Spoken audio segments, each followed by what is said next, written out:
हरे कृष्णा। कैसे हैं आप सब? मैं उम्मीद करती हूँ श्री कृष्ण के आशीर्वाद से आप सब सुरक्षित होंगे। तो चलिए श्री कृष्ण लीला में महाभारत कथा श्रृंखला शुरू करते हैं। अब हम महाभारत की कथा को श्री कृष्ण की लीलाओं के साथ बिल्कुल शुरुआत से भागों में और सही क्रम में सुनेंगे। हर भाग में कहानी, भावना, शिक्षा और श्री कृष्ण जी की क्या भूमिका है वो विस्तार में सुनेंगे। तो आज हम सुनने वाले हैं हस्तिनापुर का आरंभ और कुरुवंश की कथा।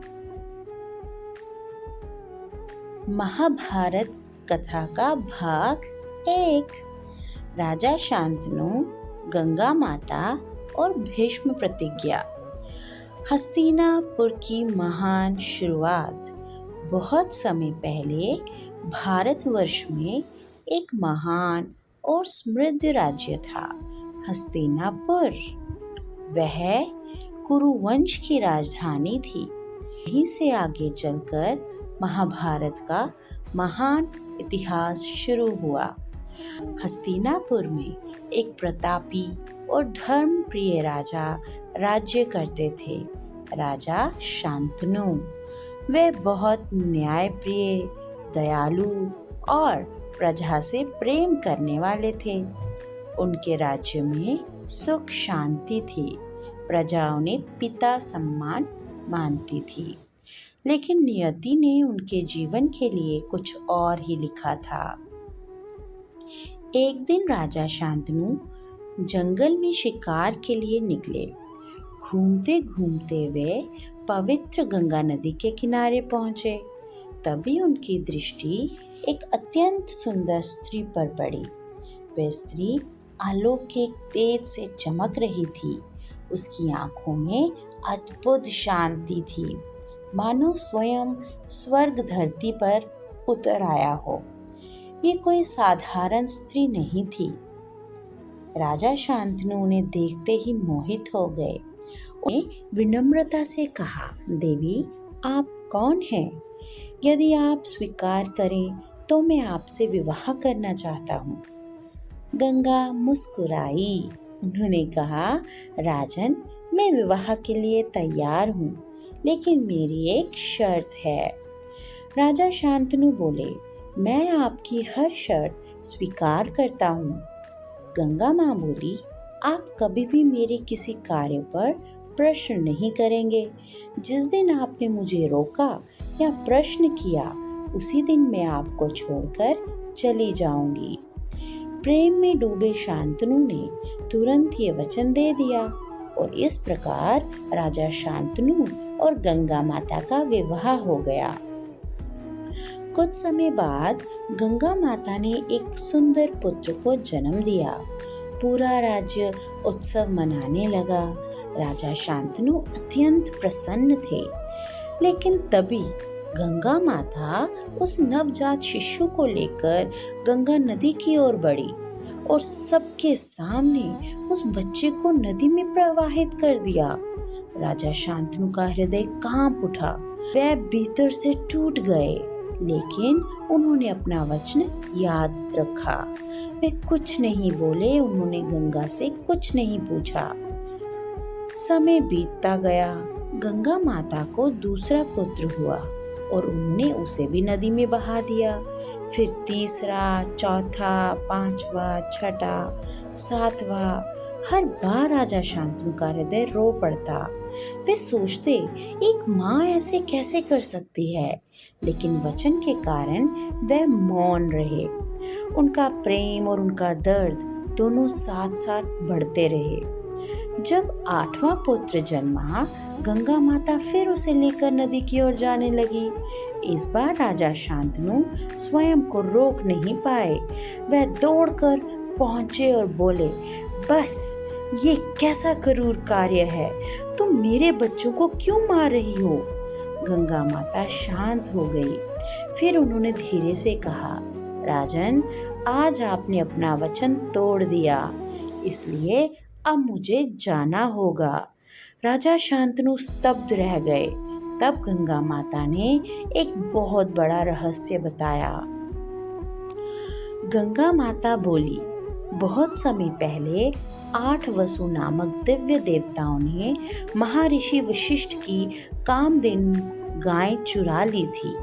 ऋषि क्रोधित हो गए और उन्होंने उन 8 को पृथ्वी पर जन्म लेने का श्राप दे दिया। वसु भयभीत हो गए।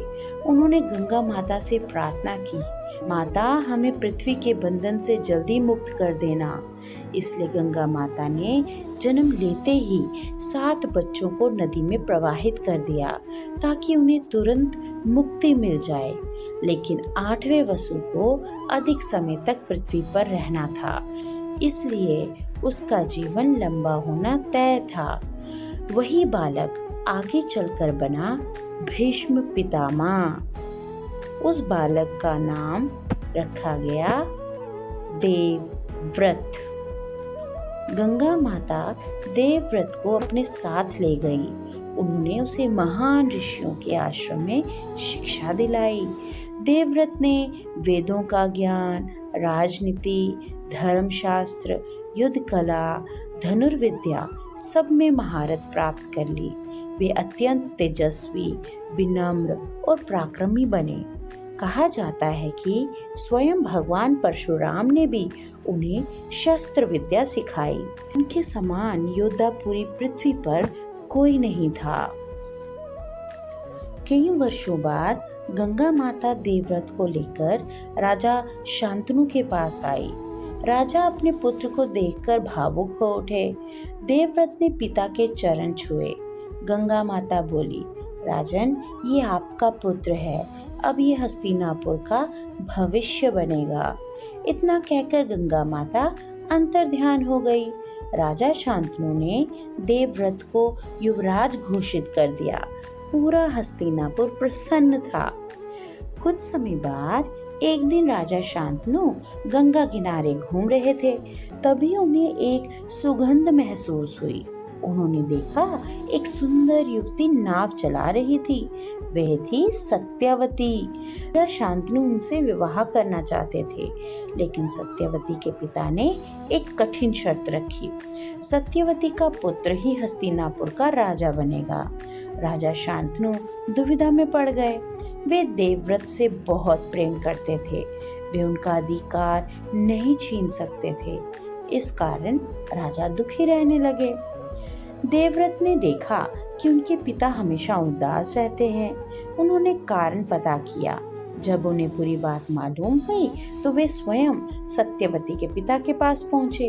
उन्होंने कहा, मैं हस्तिनापुर के सिंहासन का त्याग करता हूँ। सत्यवती के पिता फिर बोले, लेकिन तुम्हारे पुत्र भविष्य में राज्य मांग सकते हैं।